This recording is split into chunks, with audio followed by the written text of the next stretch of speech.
Dr. Zul, I find it very interesting that you said that this year's MPA Congress may not be too appealing for the Generation Y. How did you come to that conclusion? Because I actually think that the Gen Y are in for this. I'm glad that the Gen Y actually now thinks that social pediatrics is for them. I mean that's an eye opener, because even during my generation's training, our initial part of the training and when we first finished off was to actually be very good at the skills that we do, and then which is also important. Yeah, which is important, and then which then well, it was later as you go along that social issues come about. And it's good that the younger generation now are probably more mature than we were when we were your age. Okay, so Dr. Zul, how do we link this year's Congress theme with SDG? With these Sustainable Development Goals, there are 17 goals that's set by the United Nations. The main core is actually about the alleviation of poverty. But what's more important is the SDG has a pledge that says leaving no one behind.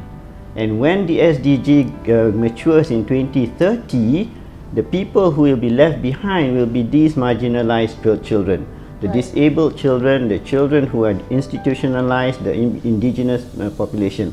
Unless we highlight this and get them out in the open and get governments to support them, this group of people will be left behind when it comes to 2030.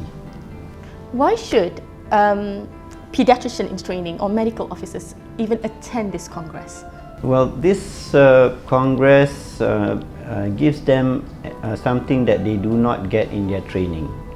They do not get social pediatrics a lot in their training. They do not get a view of marginalized populations. They do not get a view of the Aboriginal children, the issues with Aboriginal children.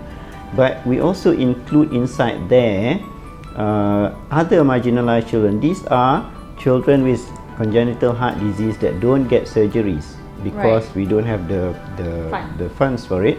And we also include children who need a renal transplant. And we have also got a small group of rare diseases, because these are all still marginalized. They're just part of pediatrics, still clinical pediatrics, but they are not in the mainstay of our training. We want to open the young minds to things broader than clinical pediatrics, to what's happening in the wards. We want them to see what's happening outside the wards. We have invited lawyers, we've invited people who are social workers, who are working on the ground, and these people have the direct information, not from a bureaucratic point of view, but from the ground. And you will never get this occasion again. Right. Would they be able to apply this to their daily work?